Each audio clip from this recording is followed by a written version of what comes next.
नमस्कार मित्रों। ओम नमः शिवाय।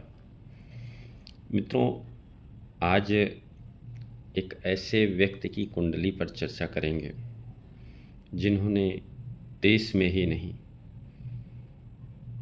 पूरे यूँ समझिए विदेशों में भी अपना नाम रोशन किया है। और कल यानी कि 9 तारीख को उनके जीवन का अंत हो जाता है।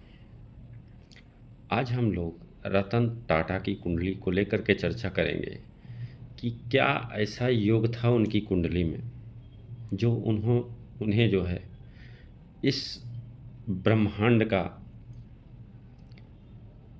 इस पृथ्वी का उद्योगपति बनाया।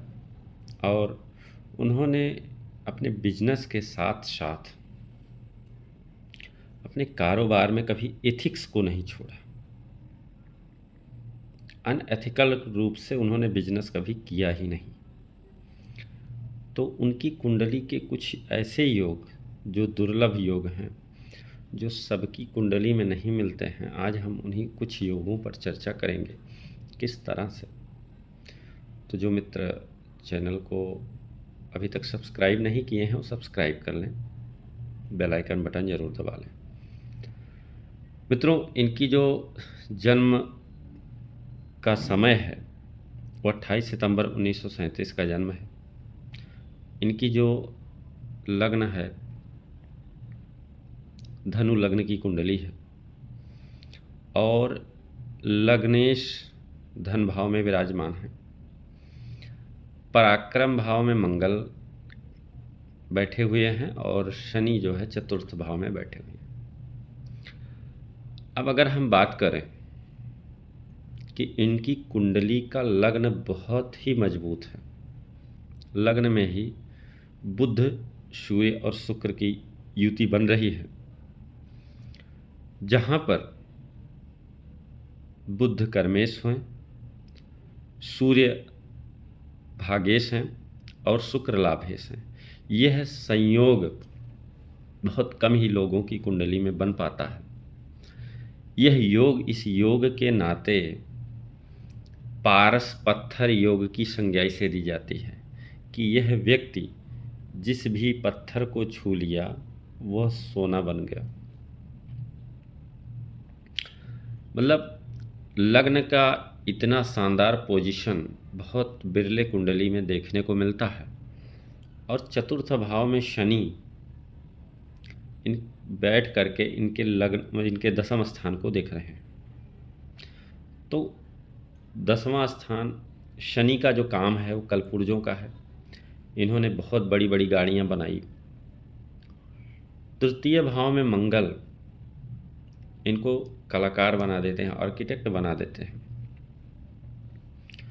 एकादश में है चंद्रमा और राहु केतु जो है 6वें और 12वें के एक्सिस में है। ठीक है। तो जो लग्न में बुधादित्य योग बन रहा है, लग्न में जो इनके बुधादित्य योग बन रहा है, यह इनको जो है दूरदर्शी बना दे रहे हैं। और इनके निर्णय ऐसे होते थे इनके ग्रहों की स्थिति के कारण कि यह जो भी निर्णय लेते थे बहुत सोच समझ कर लेते थे, उलझुल निर्णय नहीं लेते थे। इसीलिए रतन टाटा ने अपने व्यवसाय को बहुत आगे बढ़ाया। सूर्य लग्न में होने का मतलब व्यक्ति को आत्मविश्वासी बनाता है और दृढ़ इच्छा शक्ति का मालिक बनाता है। शुक्र 4 डिग्री का था और इसीलिए इनको प्रेम संबंधों में, प्रेम संबंध तो इनके हुए लेकिन इन्हें विवाह तक नहीं पहुंचने को मिला। राहु द्वादश भाव में बैठ करके सैया सुख में कमी कर रहे हैं। तो इनका जो वैयक्तिक जीवन था वो थोड़ा अच्छा, क्या शुक्र कमज़ोर होने की वजह से इनके प्रेम संबंध तो ठीक थे, लेकिन कुल मिला के यह शुक्र इनको उच्च के महत्वाकांक्षा भी देता है। और यही शुक्र उच्च शैक्षिक क्षेत्रों में इनको आगे बढ़ाते हैं। इन्होंने जितना लोगों ने संपत्ति अर्जित की होगी, इन्होंने अपने जीवन में उतनी संपत्ति दान कर दी।